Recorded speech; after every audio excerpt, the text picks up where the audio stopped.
Pokémon is the best-selling franchise on the planet, but of the $88 billion it has made, only one of them comes from the movies of the franchise. Compared to Star Wars' $10 billion, the MCU's $29 billion, or even Transformers' $5 billion, Pokemon's box office is less than that of Cars and Barbie. Isn't that strange?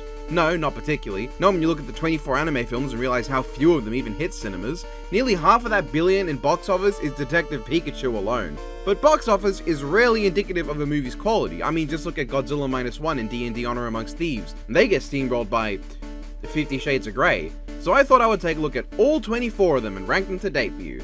Why 24? Because frankly, Detective Pikachu is so disconnected to it, and unlike any of these films, I didn't feel like adding it to make a nice round 25. Also, I already watched 24 of these, I didn't want to watch another one. Detective Pikachu would rank in top 5 though, it's a good movie. In other words, get your head on straight, get some popcorn or frankly a bag of chips or something, maybe a Coke or a Pepsi, sit your behind firmly in front of your computer, or hey, if you're feeling spicy, right on the toilet as you watch this on your phone, and get ready to dive into the rabbit hole of the Pokemon cinematic universe. Though for this, I will not be including things like the uncut story of Mewtwo and Prologue to Awakening, and also won't be including the Raikou OVA or Mewtwo Returns.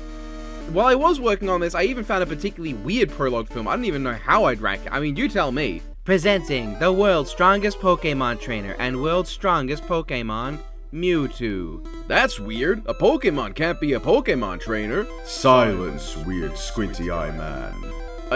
I really don't know how to take that, but I have summoned you here for a purpose. I require subjects to test the quality of my product. Oh yeah? And what product is that, huh? G-Fuel, the sponsor of today's world domination attempt. In your dreams, Mewtwo! Ah! What are you, some kind of idiot? Yeah, I know, right? What? Who are you? I'm Mewtwo. No, I am Mewtwo. Maybe we're both Mewtwo. What? No, there's only one Mewtwo. That's how numbers work. You are Mew 3. No, I am Mew 3.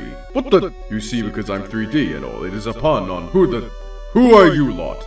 Hoopa, what are you doing? Were you surprised? Oh no. All the legendary Pokemon will soon be here looking for my G-Fuel. What's so good about G-Fuel? Have you not a single iota of intelligence within your... Oh, you're 10 years old.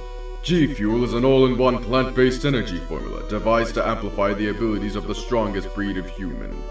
Gamers. Did someone say gamers? I'm in. Let's play Fortnite. You! Shut up! It is a formula you can purchase either in tubs or cans that contains no calories or sugar, as well as no carbohydrates. Hold on! What are you? If it has no sugar, how does it taste? Really good. Now get out of my face, Heatran. Hey, what the? If it is delicious and healthy, then is it fit for my daughter Molly? G-Fuel contains caffeine. It would be unwise to give it to those under the age of 18. And it should be drunk responsibly even by elders such as you. I'm literally younger than Molly if we're being technical. That's... I have come bearing gifts, Mewtwo! Oh great, this guy. I told you I am an atheist! With the hydration range of G-Fuel, you may enjoy the flavor of your product without worrying about the caffeine content. It's fun for the whole family. Isn't that right, children? Dad, I want to go home. Time. There you go, Entei Hale. You may give the hydration range to your daughter. Very well. What would you recommend? My recommendation is the new remastered Sour Fruit Punch and Sour Pixel Potion. They are two delicious new options that pack a sour punch available now. What if I don't like sour things? Who cares what you like? This is for your daughter. Oh right, I forgot. No, it's too expensive. Cease your whining, 4th Jenna! If you desire G-Fuel at an affordable price, use the affiliate link present in the description of this video. Use code BLOODRIKE for 20% off. It's not that difficult. You'll be supporting the channel and getting yourself benefits too. What is the problem? Zarude! Thank you, Zarude! yeah, I don't know where that rank, but I know where it can rank above what we're about to head to as we talk about... Ogres are like onions. They stink? Yes. Pokemon Forever. This movie, it just kind of stinks. It's slow, it's boring. Sam is not an interesting character and honestly barely even feels like he comes from the past. Celebi, I do not care about or buy the friendship with, and the Iron Mask Marauder, while an entertaining villain and genuinely pretty hateable, lacks any depth or interest or honestly even just enough scenes to make him that fun. But what really kills this movie to me, and I have to say this because everything up to the last 10 minutes is so fucking boring, but what really kills it is how they resolve Celebi and how Suicune... just how Suicune. What does Suicune do? It shows up to fight this fucking horrible looking CGI monstrosity and gets bodied, and then it restores water, which you'd think that would heal Celebi, to give Suicune a purpose, but no, that doesn't work. Well, so what else would happen? But God himself would tear open the heavens to descend a chorus of Celebis to heal the broken one.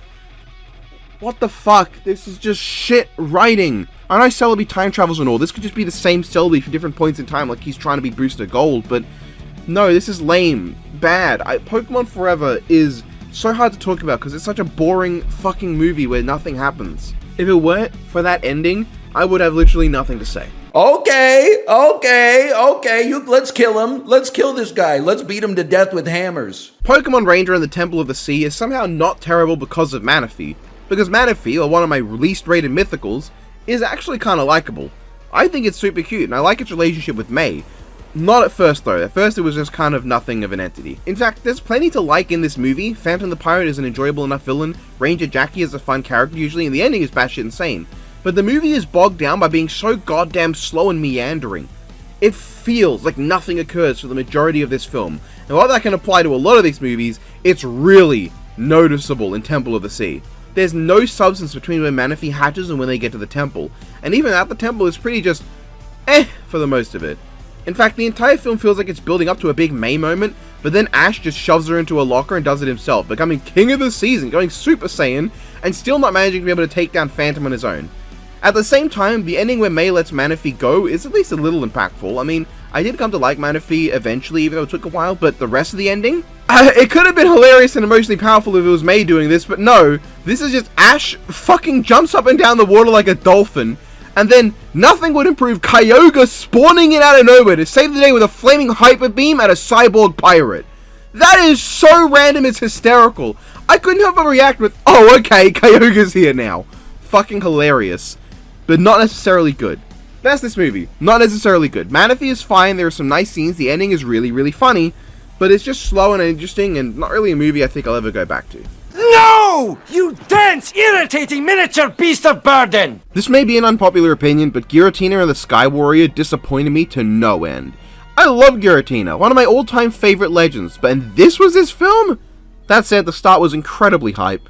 Giratina busting out of a reflection to grab Dialga and have them full-on brawl, that's super cool. Even if it's also kind of lackluster in comparison to the scale of Dialga and Palkia's fight between dimensions from the previous movie in the trilogy. But once we get to Ash, it just feels like it's a bog-standard movie, but our token ally mythical shaman is an annoying shithead.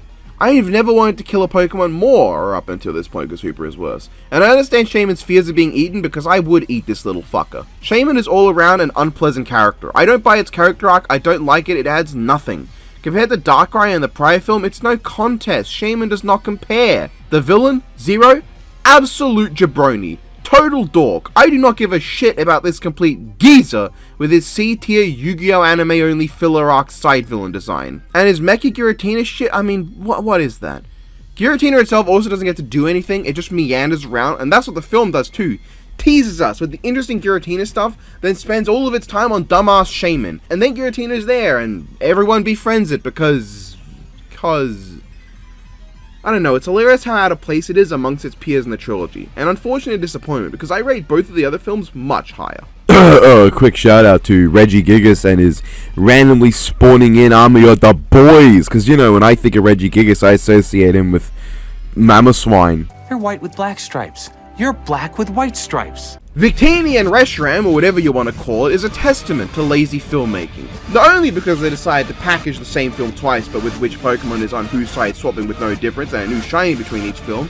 Good job guys, you've given us a 2-in-1, but instead of a 2-in-1, it's basically just a 1-in-1, but you also spat in our face during the transaction. Brilliant work.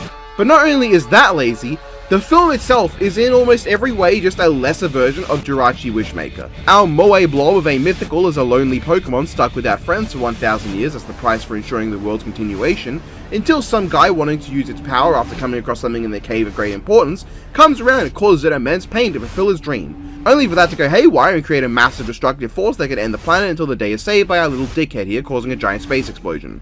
The difference? Victini, for as cute as it is, and for honestly as likable as it is in most of its scenes, does not work in the same way. You see, Jirachi was literally asleep for thousands of years every cycle, and only awake for a week where it absorbed energy to continue its duty.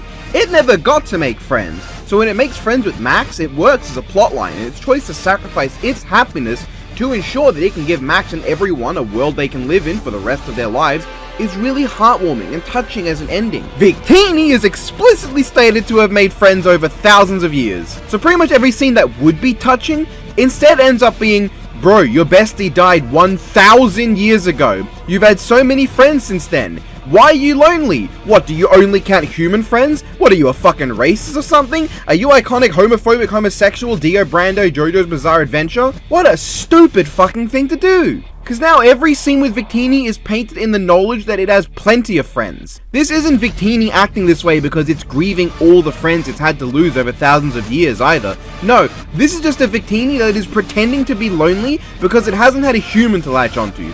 Sure, Victini has been trapped in one place for 1,000 years, but it had so many friends during that time that it just fucking doesn't work.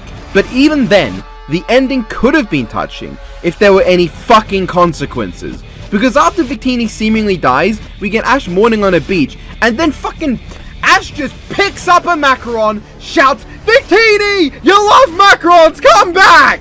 And then, Victini, look at that, it's just fucking there, watching them mourn it for God knows how long. How did Survive V create that explosion? I don't fucking know! Fuck you, actually! And then, you know, not content with just ruining that moment and being stupid as fuck, Victini apparently just fixed all the damage that occurred 1,000 years ago off screen, and returns to go hang out with all the friends it never had in the place it used to be trapped in. Oh yeah, and it's also free now! You may also notice I never once mentioned anything plot relevant about Reshiram and Zekrom. Yup. There's so much potential just not used here. This could have been an interesting film about what it means to cling to the past, and how that prevents moving forward in life. With Victini physically stuck to the past and unwilling to move on from the friend it lost, our villain Dickwad unwilling to let the past remain in the past and accept how his people have moved on and done their own thing since then, and both Reshiram and Zekrom unwilling to let go of their millennia-old beef. But no! That doesn't go anywhere. We get like a minute-long fight between the dragons, then they work together to stop the Dragon Force, because the one thing this movie has is a dead civilization with impeccable musical taste. That's what really lands it so low. So much potential it just doesn't use. Even without that, the movie just does not hit any emotional beats it needs because of the context it gives itself. It fails as a movie and drops the ball as a D-tier reinterpretation of Wishmaker. I love Victini and I like the Eon Dragons, but this was not their best showing. You're black with white stripes. You're white with black stripes. Victini and Zekrom, or whatever you want to call it, is a testament to lazy filmmaking. They essentially package the same film twice, with the only differences being the side that each legendary dragon is on and a different shiny Pokemon between them. Good job guys, you've given us a 2-in-1, except instead of a 2-in-1 it's basically a 1-in-1, but also you spat in our face during the transaction. Brilliant work. But not only is that lazy, the film itself is in almost every way just a lesser version of Jirachi Wishmaker. Our Moe Blob of a Mythical is a lonely Pokemon stuck without friends for 1,000 years as the price for ensuring the world's continuation, until some guy wanting to use his power after coming across something in a cave of great importance comes around and causes it immense pain to fulfill his dream, only for that to go haywire and create a massive destructive force that could end the planet until the day is saved by our little dickhead here causing a giant space explosion. The difference? Victini, for as cute and honestly likable as it is in most of its scenes, does not work in the same way. You see, Jirachi was literally asleep for thousands of years every cycle and only awake for a week where it absorbed energy to continue its duty. It never got to make friends, so its chance to do that with Max works as a plotline, and its choice to sacrifice its happiness to ensure it can give Max and everyone a world they can live in for the rest of their lives is really heartwarming and touching as an ending. Victini is explicitly stated to have made friends over the thousands of years, so pretty much every scene that would have been touching instead ends up just being, bro, your bestie died 1,000 years ago, you've had so many friends since then. Why are you lonely? Why do you only count human friends? What are you, fucking racist or something? Are you iconic homophobic homosexual Ruby Rose Ruby? What a stupid fucking thing to do. Because now every scene with Victini is painted in the knowledge that it had plenty of friends, and that this isn't Victini acting this way because it's grieving all the friends it had to lose over thousands of years. No, this is a Victini that is pretending to be lonely because it hasn't had a human to latch on to. Sure, Victini had been trapped in one place for 1,000 years, but it had so many friends during that time that it just fucking doesn't work. But even then, the ending could have been touching, if there were any fucking consequences. Because after Victini seemingly dies, we get Ash mourning on a beach, and then fucking Ash just picks up a macaron, shouts, "Ah, Victini, you love macarons, come back!" And then Victini, look at that, it's just fucking there, watching them mourn it for God knows how long. How did it survive V-Create in that explosion? I don't fucking know, fuck you actually. And then, not content with just ruining that moment and being stupid as fuck, Victini apparently just fixed all the damage that occurred 1,000 years ago off screen, and returns to go hang out with all the friends it never had in the place it used to be trapped in. Oh yeah, it's also free now. You may notice I never once mentioned anything plot relevant about Zekrom and Reshiram. Yeah. There's so much potential just not used here. It could have been an interesting film about what it means to cling to the past and how that prevents us from moving forward in life. With Victini physically stuck to the past and unwilling to move on from the friend it lost, our main villain Dickwad unwilling to let the past remain in the past and accept how his people have moved on and done their own thing since then, and both Reshiram and Zekrom unwilling to let go of their millennia-old beef. But no, that doesn't go anywhere. We get like a minute-long fight between the dragons and then they work together to stop the Dragon Force because the one thing this movie has is a dead civilization with impeccable music taste. That's what really lands it so low. So much potential that it just doesn't use. Even without that, the movie does not hit any emotional beats it needs to because of the context it gives itself. It fails as a movie and drops the ball as a D-tier reinterpretation of Wishmaker. I love Victini, I like the Eon Dragons, but this was not their best showing. I got a rock. Let me give you my experience watching Diancie and the Cocoon of Destruction. I watched it, then I got bored and started watching one of my own videos. Then I got back to watching it, then I got bored and went to bed. And then like a day later, I remembered to watch the last few minutes. Because that's what this movie is. Boring. It amounts to just Diancie fucks around a bit, and look, I don't dislike Diancie. I think she's a pretty cute and likable character. But I don't give a shit about this story. In the last 20 minutes, something finally happens when Yveltal spawns in like a creeper in your Minecraft base. And then Xerneas just spawns in too like an Ocelot and tells the big Y to fuck off. And then it ends. Mega Diancie's big moment would be sick if Mega Diancie got to do anything other than make one crystal. I don't even remember enough to really talk about it. It's super uninteresting. What do you want me to talk about? The fact that it recreates the Ash Stone death, but like bad and with like, is that in just the villains? They sure have a Delphox and a Greninja. Pink. Genesect and the Legend Awakened is boring! I love Mewtwo, and I want to love this Mewtwo, but this is quite literally Mewtwo at home. In fact, the red Genesect is too. Your main hero and your main villain Pokemon, both just lesser original Mewtwo in character arc and how hard they go. This movie is literally just Genesect attacks a place, and then Mewtwo stops them. I do not care for the Genesects aside from maybe the one that befriends Ash, but that feels pretty undercooked, and Mewtwo just does not interest me. This movie in general, boring, uninteresting, lame. The only thing saving this movie is that it has some really sick action, specifically the red Genesect and Awakened Mewtwo fight. That happens all across the city and it feels super fast paced and impactful. It looks great and it is cool. It's just not enough to save this movie from being painfully boring. Do you yield? I do not.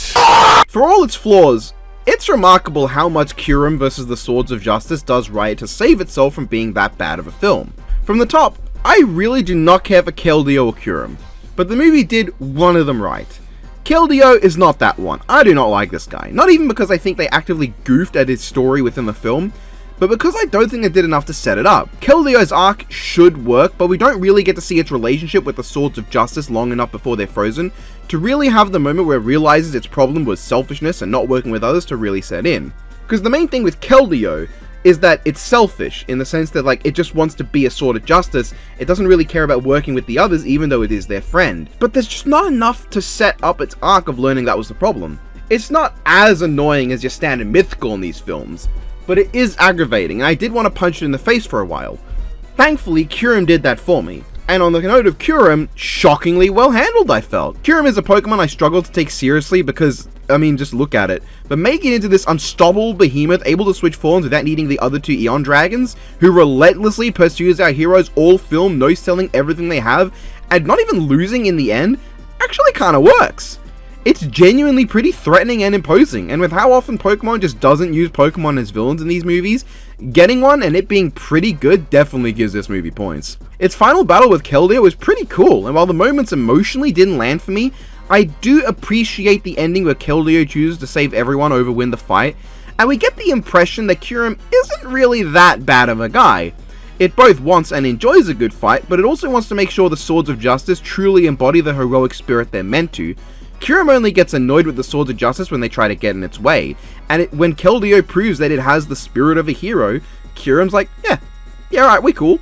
The swords themselves I all really liked, even with their limited screen time. The movie is overall solid. It's just that I don't feel too strongly towards it overall. Keldeo isn't given what it needs to excel, and the Swords of Justice deserve more screen time. I think getting a scene of them working together to save a town or something, with Keldeo being the weak link to show off its flaws, might have been all the movie needed to rank it just a little bit higher. As it is, at least, it's mercifully short and doesn't overstay its welcome too much.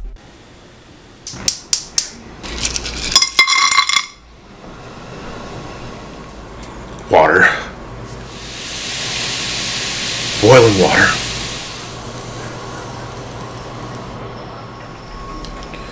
Evaporation. Volcanion and its mechanical waifu would be a much stronger movie if Volcanion fucking died. Anyway, this movie is fine. It honestly gets a lot of points just for having a likable cast. Volcanion, while initially really unlikable, did manage to warm up to me as we learned more about it and got to connect with it. It had an actual character arc, which not all Pokemon I can say do, even amongst the ones that like dislike humans and then learn to like them. It's decently done, and I actually quite like Nagina. It was just a charming little dumpling thing that was going with the flow, and its friendship with Volcanion was pretty believable. It wouldn't have made the ending so heart-wrenching if, when it finally recovered from all that happened to it and could process what had occurred again, it was because Volcanion sacrificed itself for its sake, thus letting Nagina choose to live on in Volcanion's name. That doesn't happen, it's just another fake-out death, of course it is. The movie, I think, also has one of the coolest climax fight scenes, with all the Megas not only being pretty damn cool and being animated better than half the bullshit in Clash of Dog Dookie, but also prompting Ash to use all of his fucking Pokemon to battle for once, and the others too, and you really do notice after long enough how Ash really never battles with more than Pikachu in the majority of these films. Unfortunately, it just ends when Zygarde spawns in with minimal, but to be fair, not completely zero, precedent like some others, and stops a big blast and it's over. Still, we got the Volcanion spinning time entrance, that was pretty based, and I can't believe it. First they make me kinda like Kyurem, then they make me kinda like Volcanion. This is crazy. Based on just the games, I quite like Celebi and Unbound Hooper, while I don't care about Kyurem or Volcanion, but in the movies it's just entirely swapped. This movie unfortunately does lose a lot of points for just being the same as so many others. Purple-haired villain wants to use a supernatural power mythical Pokemon for its own gain, seen that multiple times. A Pokemon skied by Humandu, doesn't trust others but comes around because Ash is such a nice guy. But does the flashback thing some of the others have done. And Nagina, while endearing, is not breaking any new ground. It's one of the most formulaic of all the movies. It just happens that it pulls off the formula with a degree of quality. I am no fan of Pokemon Heroes, but when I originally did this ranking, it was a lot lower. So why did it move up? Because I realized, man, this movie has a lot more heart than some of the other kinda boring ones. Like, yeah, I do find this movie fairly boring and overall interesting, and it's really only carried by how adorable Latias is as a character, but it's charming. The movie has a charm. I like Latias. I think the idea that it had a crush on Ash is really fucking goofy and funny, and Latios is also there. And yeah, Latios' death at least goes for more than I expected. It's not like it's a great emotional heartbreaker to me. I mean, Latios' only scenes were goofing off for 3 minutes with Ash and then also getting his ass handed to him protecting Latias. But at least they handled it at all. He doesn't just come back because the heavens parted and brought down an army of Latios to bring him back to life. He stays dead. There is a weight to his death. It actually did matter that he's fucking dead. Oh, and the villains. I mean, yeah, okay, I get it, they're hot, but is that the only reason people like them? I see no appeal otherwise. Coming off the complex villains of the original trilogy, this and Forever really brought the downfall of anything interesting for a while. Not that we wouldn't get anything in the future, but they had me truly dreading. And bored. However, having since gone through all the movies after, I can't deny that I have warmed up to Heroes quite a bit more. Sure, it doesn't feel like much happens, but the movie is a visual marvel, it's gorgeous, and Lucario staying dead would be something only done by fellow Pokemon whose names start with L, Lucario and Luxray, so the emotion here is a lot stronger. Come on, let me see a little wrath. Smite me, almighty smiter! Arceus and the Jewel of Life had the potential to be one of the best films in the series, but at every corner it drops the ball a little bit. First off, what it does right. Arceus feels pretty unstoppable when it actually shows up and clears away the Creation Trio. It's a pretty cool fight, but I definitely would have preferred if Palkia, Dialga, and Giratina's attacks weren't just no-sold, but actually got to do something. Or at least if they hit Arceus and it just did nothing, as opposed to the implication that if Arceus didn't have the plates specifically meant to counter those three, that it would have folded if Pikachu could harm it. Like, Pikachu can harm it. That means that if it didn't have these plates, Palkia, Dialga,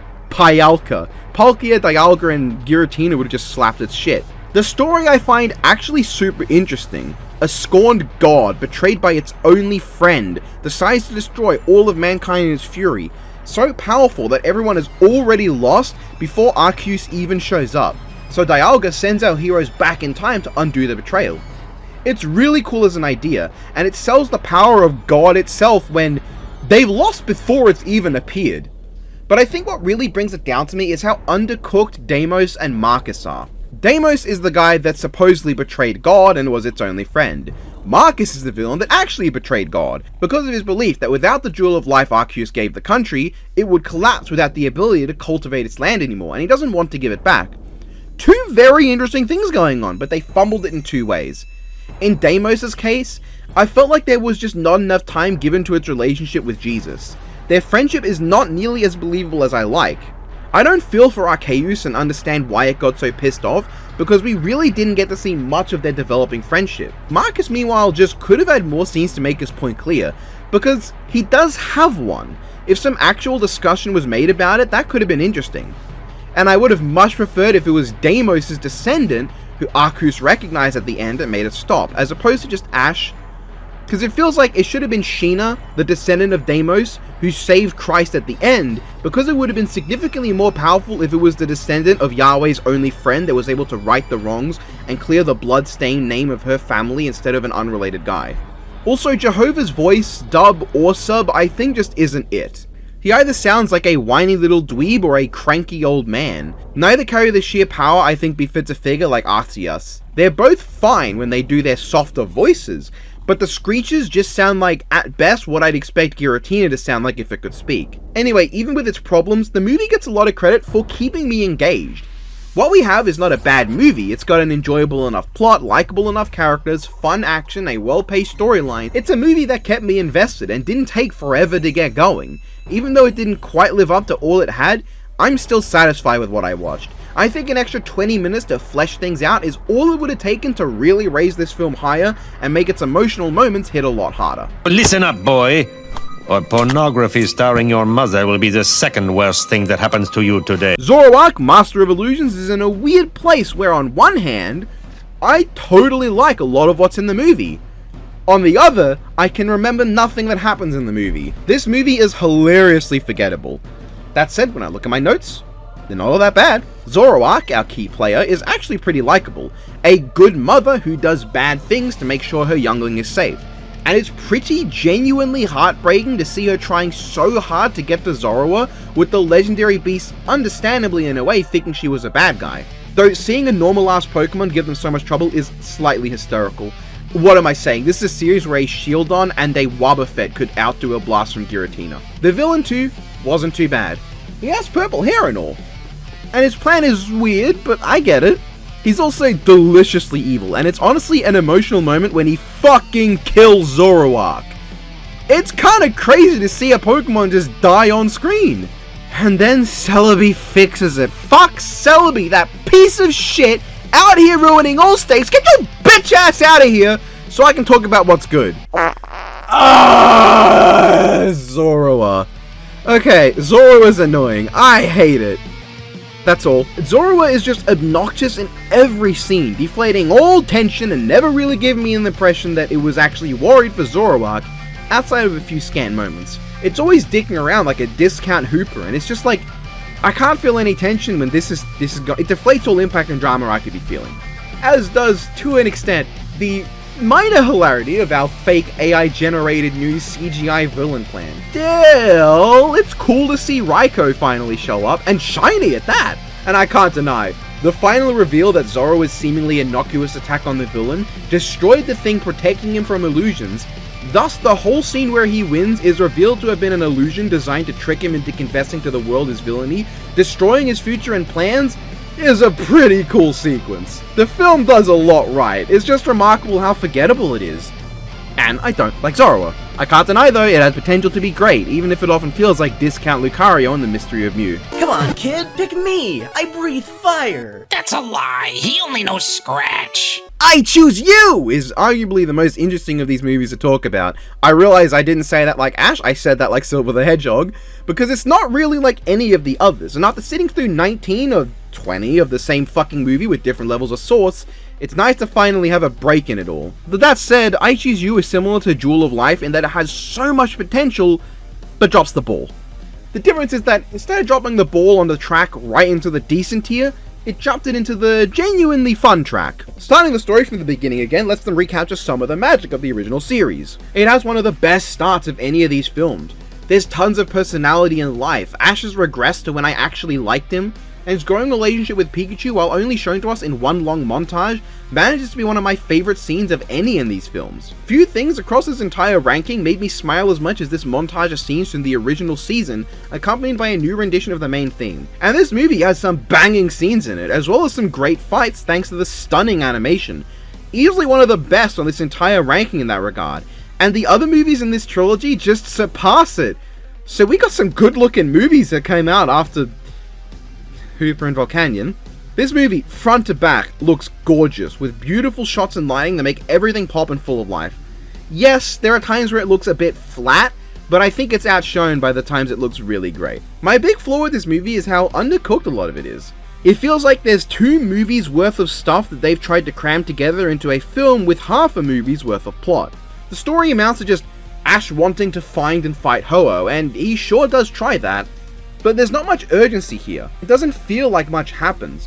Discount Misty and Brock really don't add that much outside of like one really nice scene of Verity looking through her phone and all of the photos taken of the trio together. It's stuff like this that can make a friendship seem more believable when we don't get to see all of it developing on screen. Am I saying that we should have had a scene where Deimos scrolls through his selfie collection with God? I'll get back to you on that.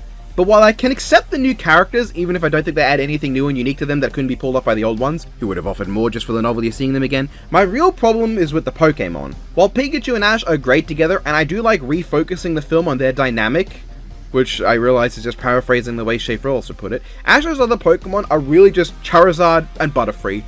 Butterfree gets one scene before it fucks off, and I personally, sacrilegiously, didn't feel that much for the original Bye Bye Butterfree, because I was never really attached to Butterfree. But I feel significantly less here, because we have 4 scenes of the Pokemon across this entire time with Ash. Those are it being caught, it evolving, it shooting come and evolving, and it leaving. They also shot her with the hetero beam because, you know, in the old episode it was before they had like gender differences in Pokemon, so that Butterfree didn't have the markings, like the pink one, you know, didn't have the markings to identify who was a female, so it meant that in the original anime, technically, Butterfree was going out with a man. Based. Now they've shot him with the hetero beam and she's become a woman. Charizard, meanwhile, both of the evolutions to get it here feel so undeserved. Not that I thought they were the most monumental thing in the original anime, but Ash spent so long with Charmander and Charmeleon that it wasn't too bad. I know you don't have the time here, but that's why instead of the evolutions feeling kind of incidental and happening kind of just because they need to during like only scenes of like, instead of just making them feel like they kind of just happened, if you don't have the time to really build Charmander and Charmeleon's relationship with Ash, you need to make the actual evolutions feel like big accomplishments. But the two only have a couple fight scenes before Charizarding, and the evolutions just kind of feel like they happen. Charizard's is alright, but the Charmeleon evolution is just really underwhelming. As it is, all the pieces were in place for this movie. they were just a step away from plugging them all in perfectly. The ending too is just, what? Ash dies, but not really? Pikachu fucking speaks? And what the fuck was that dream sequence? It's not related to anything. I don't get it. Also, Marshadow is here. Let them fight.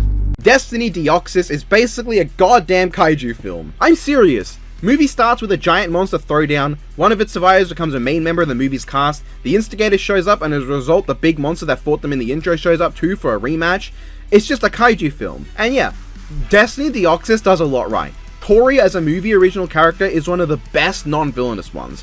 I think his trauma was maybe a little undercooked in how it developed, but it's not bad. It gives him more depth than any other character in the movie, especially because it gives us a character who doesn't rave about Pokemon. And the obvious but not bad reveal that his one friend the whole time was a Pokemon but he didn't know fits that well. Deoxys, finally after so many films of mediocre antagonists, feels like a proper menace. Deoxys is kinda terrifying at points. It feels like a monster that cannot be stopped. Not to mention, anytime we get to see the hands being thrown with Rayquaza are absolute highlights. But even when Rayquaza is outside the city trying to get in, seeing the heroes in this desperate situation struggling to survive as they can't go outside without being swarmed, just desperately looking for food and a solution, the movie feels like the situation feels dire. The movie is genuinely tense. It's a really solid middle of the film. Deoxys is great, Rayquaza is great, Tori is pretty good. Surely the movie couldn't do anything wrong. Well, okay, most of the side characters are basically useless. That's no shocker though. Everything's right. We have a really good emotional ending to the movie. They reunite the Deoxys and Rayquaza kind of calms down. I mean, it doesn't really calm down, but you know, it's on the verge to calming down if they just, you know, explain what's going on. And yeah, then a bunch of boxes suddenly flood in and we get a robot attack and the three legendaries are just taken out of the movie, replaced with the exciting finale of Ash uses a card on a card reader. I just do not jive with that ending. It feels so out of nowhere and just how absurd it is. It doesn't feel like it fits to me. It doesn't tank the movie that much, just enough to only be my second favorite Hoenn film. I have doomed you to exist in your own worst nightmare. A world where everybody's breasts are bigger than yours. Even Tristan's? Especially Tristan's. The Rise of Darkrai. The first in the Sinnoh trilogy. It's pretty good. The movie's core focus is on Darkrai and the impending threat of the big dragon seen fighting at the start. This opening fight goes so hard, by the way. Anyway, the movie handles everything fairly well. Darkrai is an interesting enough Pokemon with a backstory that I think was shown pretty good in the given flashbacks, and it's a pretty cool moment when it chooses to fight for the people that ostracized it. Dialga and Palkia both feel like powerful, imposing threats that are nigh impossible to beat, and the tension is well built up as the heroes have to struggle to do the one thing that can save the day. All that I think is handled well, and makes for a movie that isn't too slow and has a good enough storyline and stakes. The animation also looks really good at points, and I even think the comedy is more on point than normal for a lot of the scenes. It's a very solid movie, but I don't have much to say about it. I just think it was well handled with what it did. But it is brought down with how much it recycles from the past films.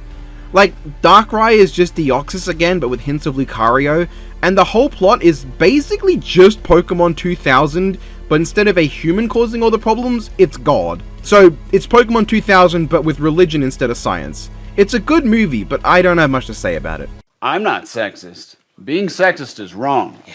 And being wrong is for women. I can't describe how shocked I am at how good Jirachi Wishmaker is. It has its problems, all movies do, but I genuinely found myself more invested in this movie than the majority of others. Like, what's the problem? Why is it so disliked? Is it that it's a Max-focused movie? Lay off, Max sucks in the show, but in this movie, Max is fine. Jirachi was a breath of fresh air compared to what came before it. Finally, I can actually believe the friendship made with Jirachi, because it feels like the right amount of time was dedicated, and Jirachi itself is pretty adorable. And there's no sudden last moment weirdness like with Destiny Deoxys. They knew that when Jirachi unleashes its Cosmic Body Slam, that should be the finale. Butler though, whew, sexy purple-haired man as the villain. Oh, Jirachi Wishmaker, you shouldn't have. Butler is genuinely one of the most interesting villains in these films. Not just some member of the villain team or some criminal looking for money or power or some asshole Pokemon, but a former scientist of Team Magma who attempted to create the Pokemon Groudon through science, but after a failure, was humiliated and laughed out of the group. Now blinded by a desire for revenge against them for ruining his life, he's blind to the fact that the life he has is better than anything Team Magma could have given him. His actions aren't excused, but he genuinely doesn't want to harm anyone unless it's absolutely necessary to his goal. He isn't here to torment Jirachi, he only does that because he needs to. And I believe that when he creates a corrupted Groudon and it turns into a monster that consumes all life, that he'd realize his mistake. Maybe not face turn though, but then when Groudon consumes the one character we know him to have really cared about, his face turn is believable. It's fantastic, and his arc and his relationship with Diane really kept me invested and interested, and it resulted in a satisfying ending. I didn't write into the script, but I'm realizing now that this movie does have like the core theme of not letting your mistakes in the past and what others have done to you cause you to miss what good you have.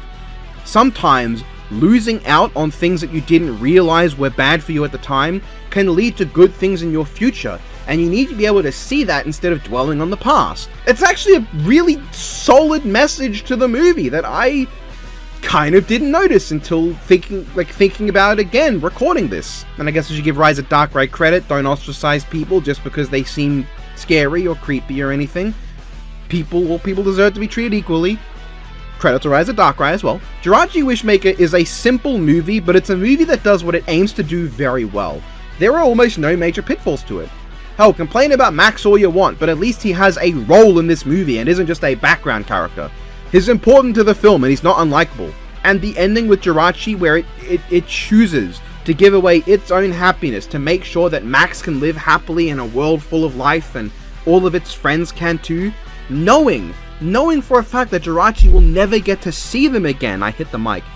It's so moving. It's a great moment. It's emotional, and while I feel like they could have handled it better, they could have really emphasized the tragedy of Jirachi more, it's such a good scene. And it feels like they toned back a lot of what makes Max annoying in the show too, from what I remember, so that helps this movie too.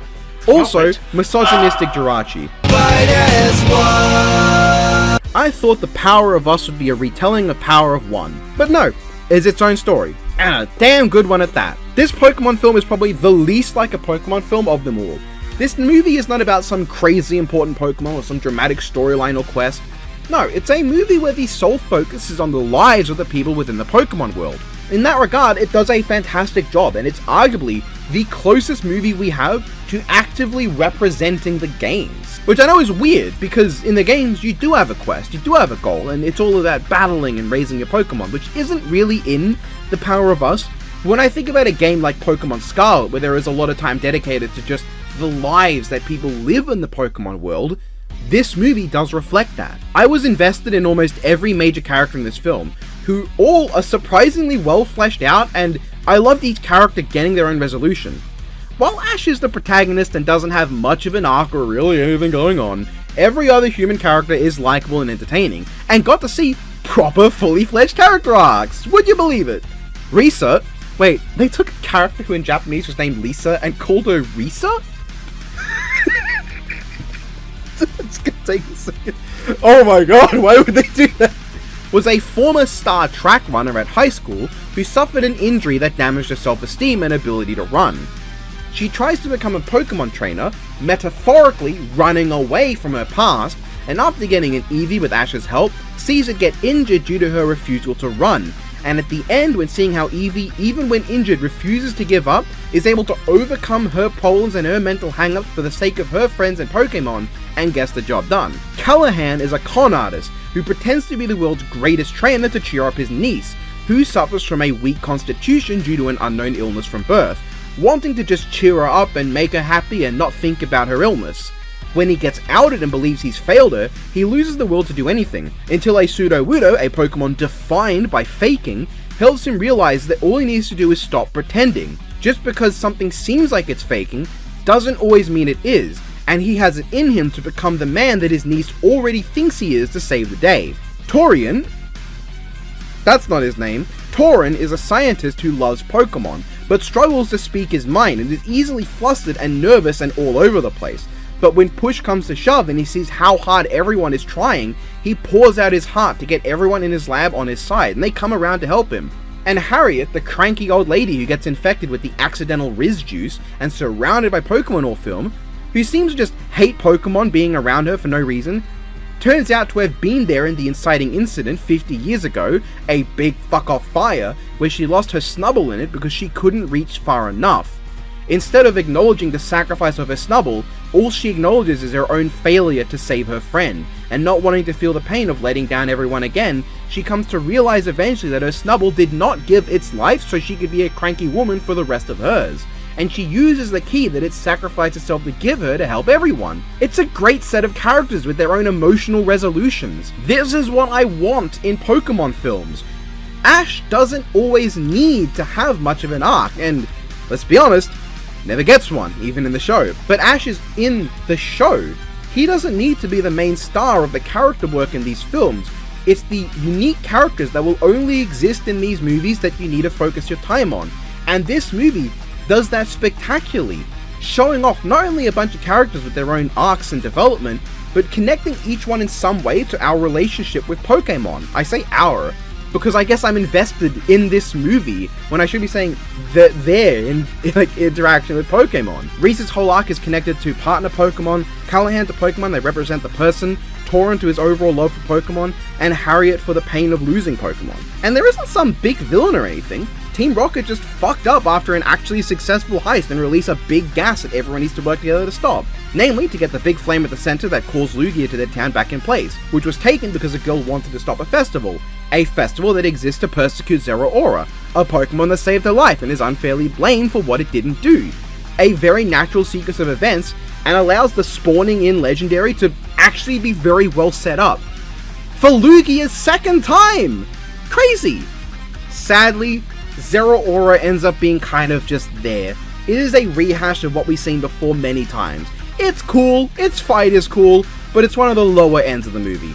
That said, it can't bring this movie down at all. This movie is one of the most special of them all for a reason, that being that it aims to be something else. It's not a movie about how cool Pokemon are and why you should buy them, but a movie about the relationships between you and your friends and those you get close to, represented by Pokemon.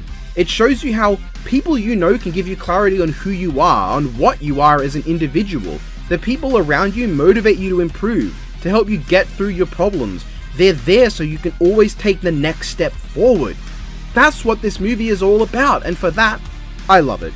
Not all these films have a message, most don't, but this one has one, and handles it fantastically. The Power of Us is a great movie, but not quite as great as the movie with a similar name. Speaking of, do you have any hobbies? I collect spores, molds, and fungus. Pokemon 2000, The Power of One, I think encapsulates the fun of Pokemon better than almost any other film. Sure, there is a message, there is a core theme and deep writing at points, but this movie excels at just being a fun, entertaining adventure front to back. It has a very fast, but not too fast pacing. I'd go as far to say that it probably has my favorite pacing of any of these films. Scenes I never felt lingered too long or were too short, the story itself is just interesting. Lugia is built up to and alluded to and shown in brief and in shadow throughout the movie, leading to the moment it finally shows up and really shows off its stuff. Lugia doesn't just solve the problem immediately or immediately fold to the villain trying to do evil shit. It is an extremely powerful Pokemon with a role to play. And it doesn't immediately start talking either. In fact, Lugia only talks once someone plays its song and identifies to it that communication is necessary. This movie also gaslit me into thinking Moltres was cool for a while, because the legendary birds are pretty wicked in this film. Not only do I love how they're animated, but we even get a hint to their deeper characters when Zapdos talks to Pikachu via violence. The action overall is great. The way scenes flow into one another shouldn't be this commendable, but in the context of this ranking, boy howdy is it! And Team Rocket probably even have the most prominence they've ever had in this film. They even get a small arc about becoming good guys and then being willing to sacrifice themselves to save the world. It's great. But I think what I love most about this movie is the parallels between Ash and Lawrence III. Lawrence is definitely the weak link of the original trilogy's villains, but the way in which he counters Ash and the interpretation of Chosen One is very interesting. Lawrence believes that he is the Chosen One of his own interpretation. He uses that to justify his actions. Nothing he does can be the wrong thing to do, right? It's his destiny to do this. To Lawrence, being the Chosen One is a default, and his actions are all done under that assumption. Ash, however, doesn't immediately take to it. He doesn't think being the chosen one immediately means you will do the right thing. He is motivated by his friends in Pokemon, and it is his actions to save the world that are what give him the definition of chosen one. The difference between a person who defines their actions by who they are, and a person who defines who they are by their actions. It is a very interesting dynamic that I wish was more focused on, but I believe to be intentional, given I Choose You kinda does the same thing, with the whole having the feather of the chosen one doesn't make you the chosen one, it's your heart that decides that. And both these films were written by the late Takeshi Shudo. It's this counterance between our main hero and villain that really gets me interested in the narrative, and how the two tackle the same concept so differently. Beyond that, I still really like Lawrence. He never feels like he's losing even when his Hanging Gardens of Babylon Fate Apocrypha come crashing down, because he never loses sight of his goal, and even manages to actually bring Lugia down. And it doesn't feel like Lugia just jobbed, because Lugia is a menace when it's kicking ass. It does feel like Lawrence's technology and skills is just good enough. In this regard, you can even argue Lawrence and Ash are the same.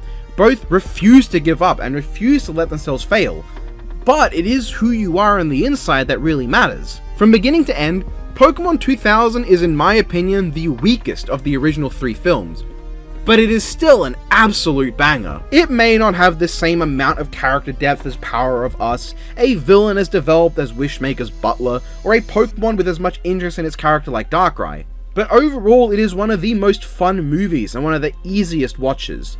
You can engage with this movie and its message, what it means to be chosen, how those in power will use anything to justify their selfish abuse of the environment for their own gain regardless of the impact it'll have on nature, an environmental message that I actually think is just about subtle enough to not be in your face like half the times they do it nowadays. But it is also a movie you can just watch to be entertained by the fun writing, entertaining characters, gorgeous music, some of the greatest visuals in my opinion across the film series, plenty of great scenes spread throughout its relatively short runtime, and Lugia's theme is maybe my favorite piece of music in the entire franchise while we're at it. It is a movie worth watching both ways, and I would recommend it, but it's not the best. You saved me. Why? Monkey. Secrets of the Jungle. Is it a Tarzan ripoff? Kind of. Is the part of it that's not a Tarzan ripoff kind of an Avatar ripoff?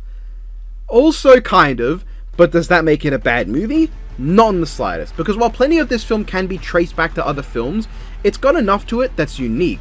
And honestly, aside from a few things in Tarzan, I overall think I prefer Secrets of the Jungle. The movie's core relationship is between that of Father Zarude and Coco, and it's a great one. While at the start it is a little bit weird to see Zarude just choose to go against the law of its people for this random child it finds, as the movie goes on and you learn more, that only becomes more powerful. And I don't recall the movie explicitly spelling out that the little egg that Celebi tends to leave every time it time travels was Dada, but it gives you enough hints towards that, and that only strengthens its parallels with Coco. If you don't know, in the movie, Celebi shows up and will just leave an egg when it goes back through time. As Zarude is described to have shown up right after Celebi did, and also Zarude never had parents, you can put the pieces together. Zarude was that egg from the future. And so in the same way that Coco never got to know his parents and was just sort of showed up one day, it really works. Both Zarude and Coco are these outcasts who were raised by people but never knew their real parents, but by the end of the film come to realize that yes, they fucking did! They didn't need to know their real parents. Zarude's real parents and real family was the Zarude tribe, and Coco's real family was Dada. It's just a great parallel. Anyway, I've gone off script here. Sure, it's goofy and silly in the moment where, there's some goofy toilet humor. Wouldn't be the only one. There's a big Metro Man fart joke in this movie. But the montage and the relationship generally these two have is so heartwarming. That bond of family, the flashbacks throughout the movie that show their happiest moments, I can't help but feel something. The movie story, while maybe not crazy or elaborate, is perfect for what it needs to be, and I felt like Ash really was important in this film. Plenty of the lower down ones, it felt like he was just an incidental part of the movie, the token Ash appearance. But his friendship with Coco is integral to the movie's plot, and seeing Coco slowly learn English but mostly just speak in Pokemon, yet still form this bond despite the communication barrier, was great. There are a lot more hard-hitting scenes than pretty much any other Pokemon film. Zarude raising Coco and all of their scenes, Coco and Zarude's argument over what Coco is, the ending. Sure, Zarude's fake-out death was kinda daft, but seeing Dada come back to life not because of some bullshit Pokemon showing up, which god I was scared about because Celebi is in this film, or because it was just fine all along, but rather because Coco's desperation and cry to the jungle allowed him to call upon the power of the Zarude, truly demonstrating through action that he is a Zarude as well as a person. It's good shit, man. I want to hate the fake out death, but compared to any other one in this series, pretty damn good. The final battle, not only with all the Zarude, but all the Pokemon of the jungle coming together against a single threat, in the end being successful due to humans, Pokemon of the jungle, and the Zarude working together, it's a great scene.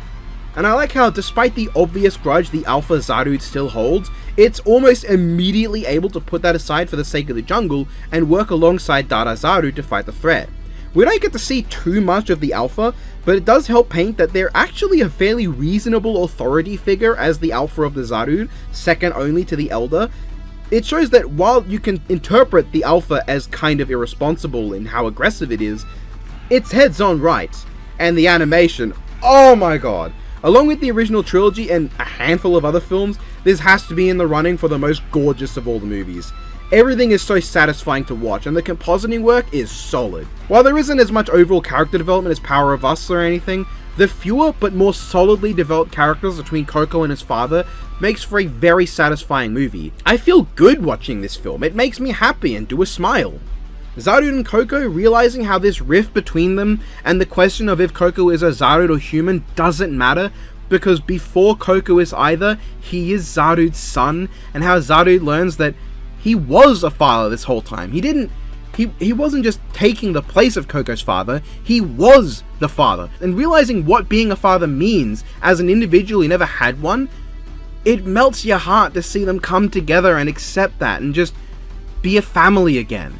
And the final shot as Coco gets ready to go on his journey, arguing with his dad to show his conviction, and that brings the Dada Zarude to give him a proper send-off, using the heart tree to make fireworks within the jungle, which, if you don't get it, which you might not because you might not have seen the film, is because one of the first things Coco sees and talks about in the human world is the fireworks. And we later see that Coco and Dada watched the fireworks distance like a long time ago in their past.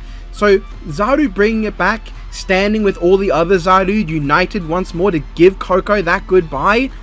How many more times can I say heartwarming in this segment? It very nearly brought a tear to my eye, because after seeing these two as outcasts for so long, this coming together with everyone being, Zarude being accepted by its people again, and Coco being accepted by both the Zarude and humans, it makes for such a satisfying conclusion to the movie. A fantastic film to end the series on, at least as of making this video. It's been a few years. I don't know if they're going to make another one, but this is a standout movie, and I can't deny it's one of the best in the Pokemon lineup.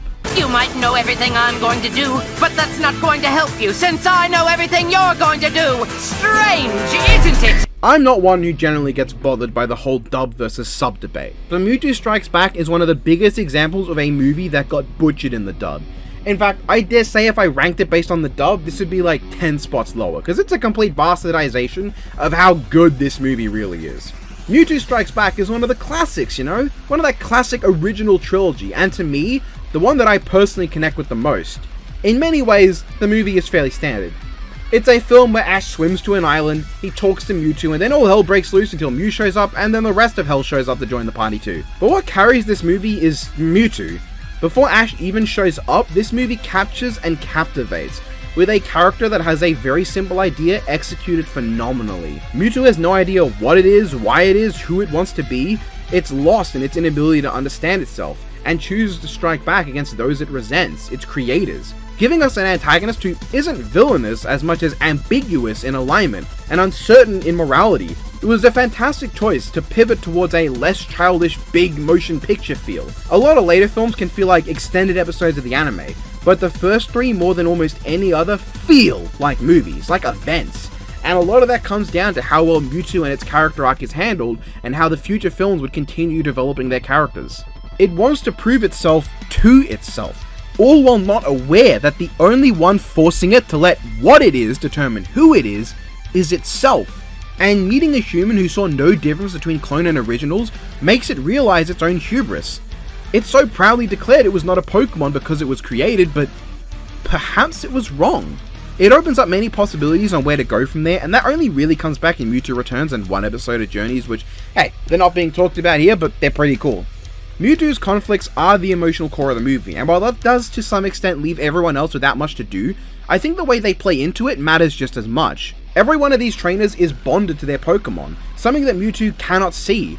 When Mewtwo brings them to battle with its clones, it tries to prove the worth of the clones by their power and not their character. Because to Mewtwo, a being created solely for being strong, that's all it can think to measure things by. Mewtwo doesn't have experience in life. Mewtwo, like with everything else, allows what it was labeled as to define what it is as an individual.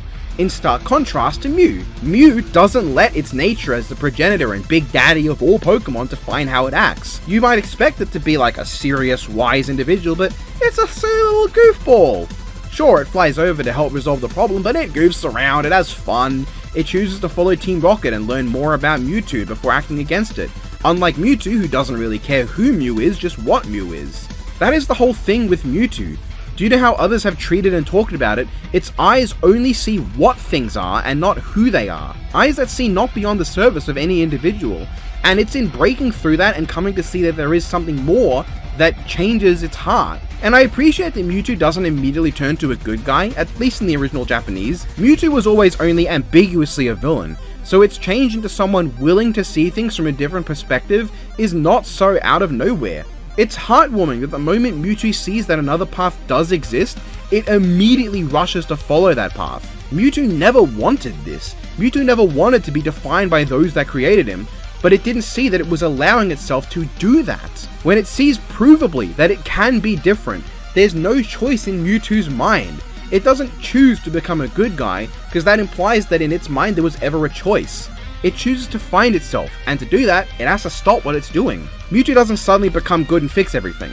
It suddenly is open to the possibility and fixes everything because it wants to take that path. Mewtwo's arc isn't finished in the story, which I don't think is a problem with the film because the arc he is given is compelling enough. It gives more to do in the future. And I can't stress enough how much I love Mewtwo in this film. Mewtwo is my favorite Pokemon for so many reasons.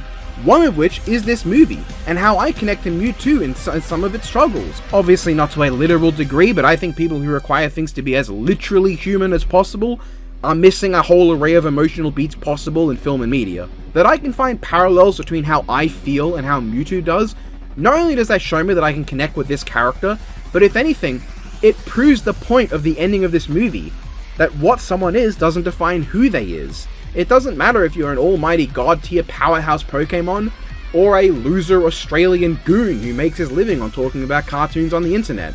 Who you are as a person defines your worth, just as Ash and Giovanni, despite both being Pokemon trainers, cannot be defined as such, because it's who they are as people beyond their surface similarities that define them. The surface only tells you so much, it's what's below that matters. On its own, this movie is carried by how interesting and complex Mewtwo is as a character. The action is pretty neat, Mewtwo genuinely feels pretty unstoppable, and the petrification of Satoshi is genuinely really emotional. Sure, I see a lot of people making fun of the tears that bring him back as being a bit bullshit, and it kind of is. But in the original Japanese, it is a very integral part in Mewtwo's character.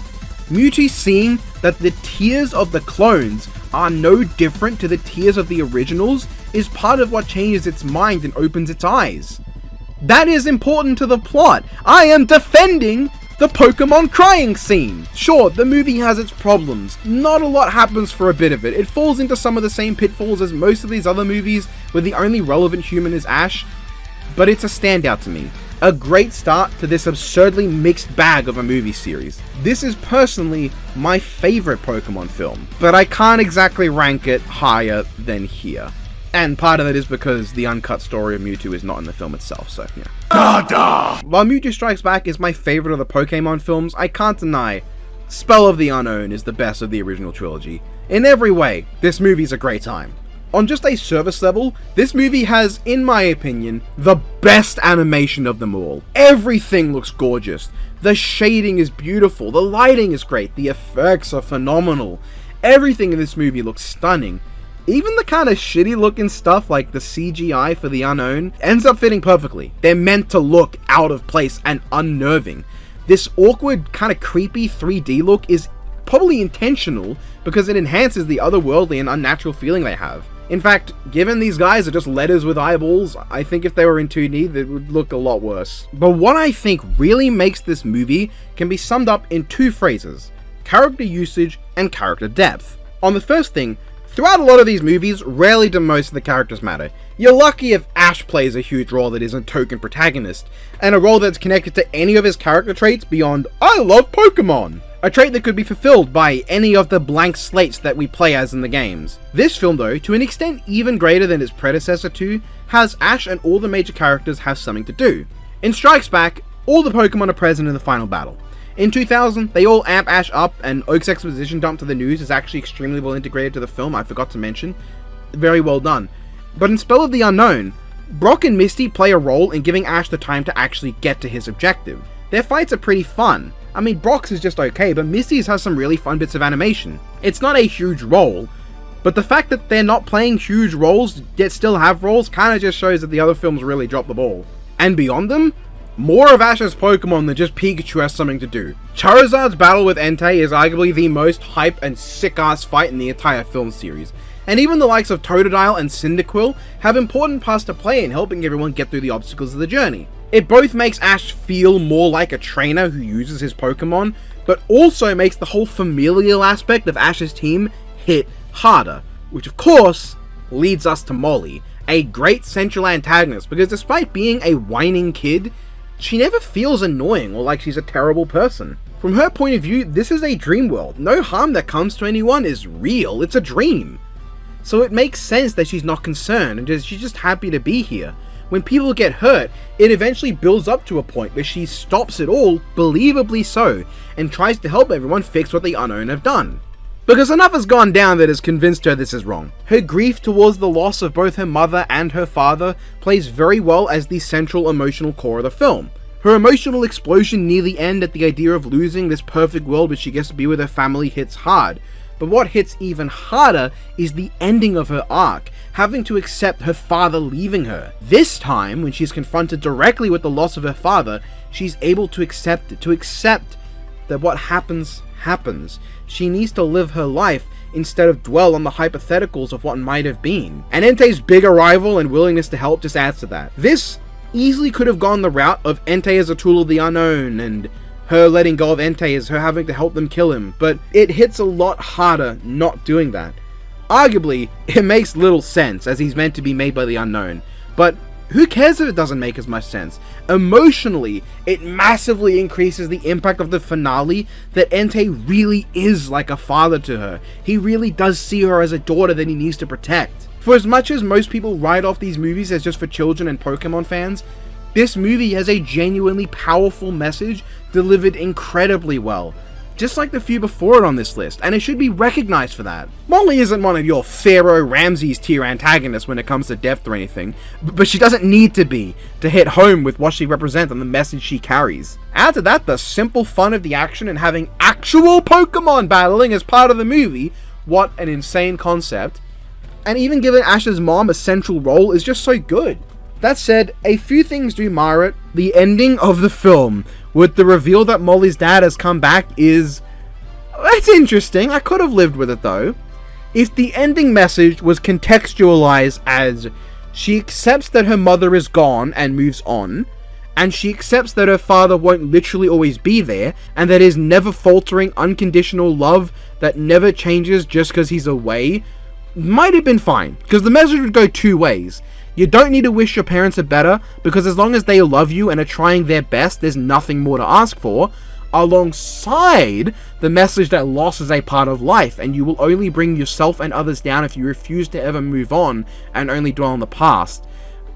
That would have been fine. Then there's the reveal that her mother's back too. It ends up really dampening the impact of the movie to me, because in the end, Molly's wish was a good thing. Nobody got hurt, and it somehow led to her mother coming back. That really shoots the message of the film in the foot, and feels like the most we wanted a happy ending result possible to try and cover up a bittersweet ending. It changes the message when you consider this scene to do dwell on the past, because the more you dwell on the past and wish things were better without taking action, the better your chances that things will just work out in the end. If that wasn't the case, this could have ranked at number 1. And instead of being just barely above Mewtwo Strikes Back, it would have been a good deal above Mewtwo Strikes Back. I also feel like a few things are a step down from the previous parts of the trilogy. Team Rocket are at their least important here. The first film, they lead Mew to the place where it learns about Mewtwo, even if unattended, and in the second, they actively aid Ash in getting the last MacGuffin. But in this film, they save Ash's life at one point, and otherwise could have been replaced by any of Ash's Pokemon showing up to save him from that fall. It's also the only film in the trilogy where the main legendary is slightly arbitrary.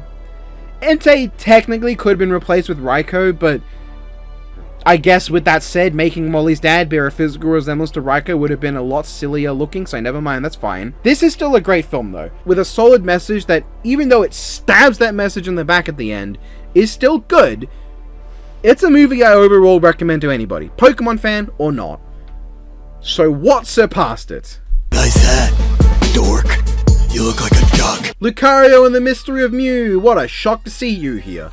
It's honestly hard to describe what I like about this film, because it's one of those movies where it's just kind of obvious, but hey, let's go. Lucario is our title character, and he's one of the most interesting characters they've given us in these films. A Pokemon from the past who feels betrayed, having from his perspective recently been hit with the sting of his trainer seemingly turning on him. Now having to live with the knowledge that his trainer Sir Aaron is celebrated as a hero, while Lucario's own last memories before arriving in this age was betrayal. It's an interesting dilemma to thrust Lucario into, and I honestly was curious where they'd go with it. His relationship with Ash was also neat, even though I don't think they explain in the movie why Ash's aura is so similar to Sir Aaron properly. It was nice to see Ash not immediately get along with a Pokemon in one of these films, for reasons that are believable beyond the other guy is an asshole, and getting to actually befriend him later, for reasons other than the guy stopped being an asshole. By Pokemon film standards, the way in which Lucario and Ash scuffle is uncomfortably real, though only by Pokemon film standards. And seeing Lucario's developing relationship with Sir Aaron in these flashbacks genuinely makes for them And seeing Lucario's developing relationship with Sir Aaron in flashbacks genuinely makes for some of very... Fuck me drunk. And seeing Lucario's developing relationship with Sir Aaron in flashbacks genuinely makes for some of the most touching scenes in the series, that bring the tragedy of knowing Sir Aaron is long dead to the forefront, as well as Lucario's inner turmoils, as we get to understand why he'd be feeling this way. We get to understand his long-standing relationship with Aaron, as well as that feeling of betrayal he had. I can't even get mad at the legendary Titans spawning in out of nowhere. They don't show up to solve a problem like every other spawning Pokemon. They're the problem itself. And as usual, Mew is a delight in this movie, even if it's the main instigator this time. Which is done because it takes Pikachu and Meowth away. And I do like how Team Rocket's main role in this movie isn't trying to catch Pikachu, but actively trying to save Meowth, and their big hug when they reunite is so delightful. I love these three. As do I love that ending. Holy shit! This whole movie, I had one problem. The fact that it feels like there ain't much urgency here. But looking back, I think the scene showing off Lucario's relationship with Aaron and his friendship with Ash was good enough that I was invested enough to not think about it too badly. But when shit gets real, it gets more real than shit.png, because this ending is arguably the most heart-wrenching in the series. With us seeing Sir Aaron's final moments, the knowledge that he really was the hero everyone saw him as, Lucario and Ash working together to try and restore the Tree of Life because... Okay, so I thought the film was going to have another annoying Ash died, let's fix him moment, like other films did. You know, like the first film, but, you know, bad in the others. But no, this movie does something with it. What a crazy concept. While Mew does kind of just fix him, fixing him does not solve the problem. It changes the problem, because it used up the power of the Tree of Life, and now the Tree of Life, it's in tough shit. And us getting that moment where Lucario chooses to sacrifice himself like his master did before him, throwing Ash aside so that he may survive, and dying alongside the memory of Sir Aaron having saved everyone's lives, all topped off with Lucario hearing the final words of Aaron, words meant for Lucario that Sir Aaron never knew would ever reach him, but have, as Lucario forgives his master and apologizes for ever doubting him, finally reuniting with Aaron in the afterlife. This shot this shot, it's such a good film overall, I can't lie. It should be said, the Pokemon films, they aren't all bangers. They aren't even all that good, most of them. But there is a reason people love them, and it's not just nostalgia. These movies, at their best, can be as powerful as other animated films. They can tell stories that explore grief, belonging, and trust. Stories that captivate and hold our interest in our hearts. Stories that want to be met on their own level. And when we as viewers choose to meet with these films where they want to be met and engage with them as they want to be engaged, we can find films just as good as those outside of its sphere. These aren't masterpieces, but in my experience watching through all these films, the highs and the lows, I can't deny it reminds me what I love about Pokemon. That this innocuous series that seems like such a cash grab, money-making, anime-churning franchise designed to rake in money, it doesn't have to be that. What the higher-ups want, and what the people actually making things are allowed to make, don't have to be the same. There are talented and skilled people behind some of these works, and regardless of what the higher-ups want, these people lower down who actually make the films with their own hearts, minds, and hands want to tell us stories. They want to use this franchise to express themselves in ways they might never otherwise get the chance to if they tried to do their own thing. In that regard, I cannot fault even some of the lower ranked films on this list for wanting to be more than the cynical cash grabs they easily could have been. For every movie that feels like it exists solely to make money, like Hooper and Evolution, there are movies that have a deeper intention. Movies that wanted to talk about what people go through, how we change and evolve as individuals, how we interact with people and make friends, or just give us a good time with these lovable characters and creatures. To be clear, while I don't like all these movies, it doesn't matter to me if you do or not. Don't feel ashamed if you love a movie I don't, even if I went in on it, because I know there are people who look at movies like this that they once loved and go, "Oh well, that's not one of those Disney works of art that I watched as a child, that's just a guilty pleasure of mine due to nostalgia." But they shouldn't. You shouldn't have to feel that way. The movies as a collective should not determine how people see the movies individually. There is a reason that some of these films stick with people from childhood to adulthood, and it's not just nostalgia. People have to break out of that mindset of only Disney, Pixar, maybe DreamWorks have films you can enjoy as a child and still love as a movie when you get more mature. But these movies, they can be mature. They can be about betrayal and guilt, mourning and not letting that hold you back in life, finding who you are in the world, not being tied to your heritage alone, family and how important it is to realize that it's not measured by blood, the bonds between others and how they determine who you are, how much you're willing to give for those you care about, or rising up to be a better person against those who think poorly of you. Just because these movies can be immature at times, doesn't mean they cannot be enjoyed by a mature person. In my mind, the height of immaturity is believing that you cannot ever be immature. Lucario and the Mystery of Mew might be the highest ranked on this list, but it's not the only movie I will consider absolutely worth watching, even to a non-Pokemon fan. I think several on this list are worth checking out, Pokemon fan or not, as long as you are willing to meet them on their own terms, as the movies that they are, and not the movies that they're not. And that would be the video. I kind of went in at the end there, but I hope you enjoyed. I kind of got passionate watching through all these 24 films. 23 and a half, I guess, given the whole Victini situation. These films reminded me of a few things. Most importantly, why I love Pokemon. This video and the Hasbro one, I really want not only to do the haha, funny internet man gets angry at films online thing, but also to really highlight that movies beyond the normal sphere that people watch movies in terms of animated films can be just as worth enjoying as others. A movie doesn't have to be The Lion King, Beauty and the Beast, How to Train Your Dragon, Kung Fu Panda, Toy Story 2 to be good and liked as an adult. You don't have to have your list of your favorite personal animated films be made up of Prince of Egypt tier films. You can have movies that might not be as good, but still connect with you, that you love. One of my favorite animated films of all time, for God's sake, is the Transformers the movie. Is that a good film? Yeah, but it's not great. Another of my favorites is Alakazam the Great, a Toei film that nobody these days has watched, but I adore that movie with all of my heart because of what it matters to me. And sure, not every movie you need to be able to look back and go, oh, actually there is something worth it there.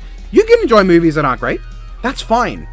I am here with these videos to not just highlight the ability to laugh at bad movies, but also the ability to laugh with good movies. I hope you all enjoyed this video. It took a long time to make. Thankfully, not as long as a Hasbro Animator ranking. I was able to find more time to balance life and work and get through these films with a reasonable pace. And I did have fun making this video overall. Don't let my anger towards Hooper and Evolution make you think otherwise. A couple films that made me comical, raise my voice in exaggeration for entertainment, doesn't undo the fun I had making it. And if you're wondering, as I said, Detective Pikachu, I want to say 4th or 5th place. I want to say 4th or 5th place. Very fun movie. Very good. I'm already dodging copyright like a fucking Toho gamer at max speed right now with this video. I need to add more to that list, so hope you all enjoyed. Have a good one, folks. And also, that again is the end of the video. It's me.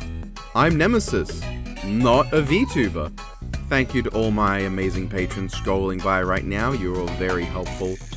I am heading to a point where my time to make videos is going to sort of like slowly dwindle as I eventually have to like, you know, focus on like a real job. Because I'm just not making anything off YouTube anymore at this point. Hey, I mean, hopefully making these reviews will help out. Maybe this will get a new audience onto me. I don't know. I like doing them. Yeah. Go tell me what your favorite Pokemon film is down below, what your favorite game is even, what your favorite Pokemon is even. Why not? Tell me what you like below about Pokemon. It's a big franchise. There's a lot to love about it. And a lot not to love about it. Why don't you tell me how much you hate the pretentiousness of my speech about how just because something is for kids doesn't mean you can't enjoy it, and how sometimes stuff you like from your childhood is actually good and you don't need to worry about being judged for it because people who judge you are kind of sad and pathetic and don't deserve you. That's exactly what I said, yeah, in those exact words, yeah. But yeah, I stand by what I said. The height of immaturity is the inability to let yourself be immature. That's that. Hope you all enjoyed the video. If you want to support me, there is, I mean, hey, you can comment, you can share my video, and there is, you know, all these people here, you know, you see them. I hope my model is, like, vaguely staring at them with my bright red soulless eyes. Oh god, they only look soulless when I really stare at them, when I mean, I guess that's a weird thing to say, like, could you even process the image in your head of your two eyes looking at each other? How freaky would that be? That would be so weird looking. Anyway, if you do that, you can get access to my patron-only Discord, where you can make me say stupid shit. I don't know why I was holding back on, like, swearing too much. I'm not doing the ad read anymore. I can swear as much as I fucking want. And YouTube, what's YouTube gonna do about it? Demonetize me? They've probably already done that. Alright, let's just see. Let's see. What's the stupid shit they want me to fucking say? That's a fish! That's a koi oh, well, it says right there, yeah. I'm not singing the Pokemon theme. Stop. I don't want to sing. Can I do a Jamaican voice with that being cancelled for it in 2024? Damn! They turned that fucker to stone. Guess you call him a stoner. That wasn't funny. There's no way to make that funny. Can I do that? Could I do that in an hour?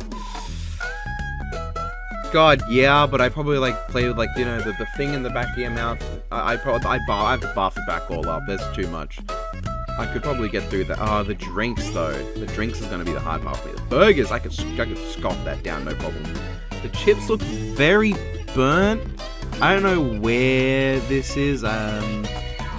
Five Guys? Is that what that's called? Not a place we have down here, I don't think. The wedges. Ooh. So what is that? I'm gonna analyze this. There's three little cups of wedges, which not a problem. Big old bag, like pile of chips, not a problem. We got 6 burgers. They look like they've got 2 patties each in them. Oh, they got tomato. I'm not a fan of tomato in my burger. I mean, $30,000 though. I think I can manage that. And then, like, 5 drinks. You know what? And do I have to eat the dipping sauce too? Do I gotta lick that up? I think I can do that in an hour, but I would definitely want to, like, barf it back up after. Toadwig is the best Pokemon in the entire franchise. But Biff would say it's Groddle. What's Mewtwo's price sound like again? Oh, I got a Transformers 1 commercial while I was doing that. That's sick. I don't think I can... Is it fucking Needle Nose or something? Yeah, very hyped for Transformers 1.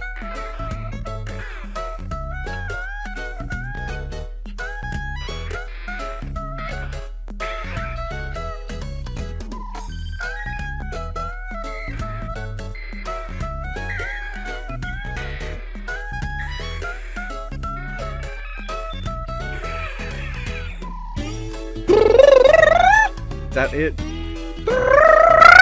Anytime I feel like watching a Hooper and the Clash of Ages, from now on, I'll rewatch the iconic masterpiece Godzilla film instead and get the same experience. Clears the entire bitch-ass Hooper franchise, to be honest. I see now the circumstances of one's yacht are irrelevant. It is what you do with the gift of Riz that determines who you are. Man, I have 11 invites to Hot Wheels by Donovan. This dude just won't leave me alone. 4 favorite Pokemon, okay. Mewtwo. Basculegion.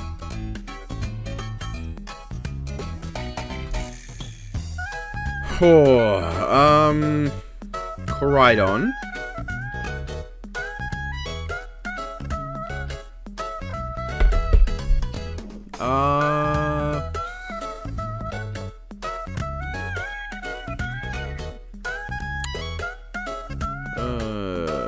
Who's 4th? Well, I guess, like, I know number 1. Those other 2 are the first ones that came to mind otherwise.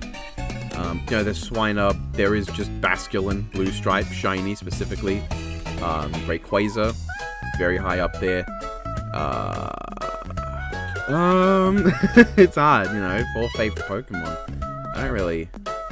If we go off the movies, okay, it would be Mewtwo, Lucario, Entei, Zarude, Lugia.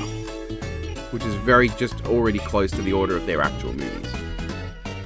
Yeah, you're 12 hours late, motherfucker. What's wrong with you? What, you got a problem? Jeez! Nah, I'm kidding. Wait, are you even 12 hours late? That was that. That was so worthwhile. Wasn't that just great? If you thought that was not even remotely funny, why don't you just give me money on Patreon and then come into my Discord and teach these fools how to do something funny? That's the marketing scheme for you. Tell me what you want me to rank below. Plan is big 3 anime movie ranking, which will be super fun because it's like almost entirely One Piece, and the other like 3rd is Naruto, and then Bleach also showed up, and a Lego movie ranking. It's not just 4. There's a lot more than just 4, and a lot more than just 5 if you remember the Clutch Powers, and a lot more than just 9 if you also remember the Bionicle films, which I also did a video on you can check out. I'll see you guys later. Yeah, you sat here long enough. Alright, bye everyone.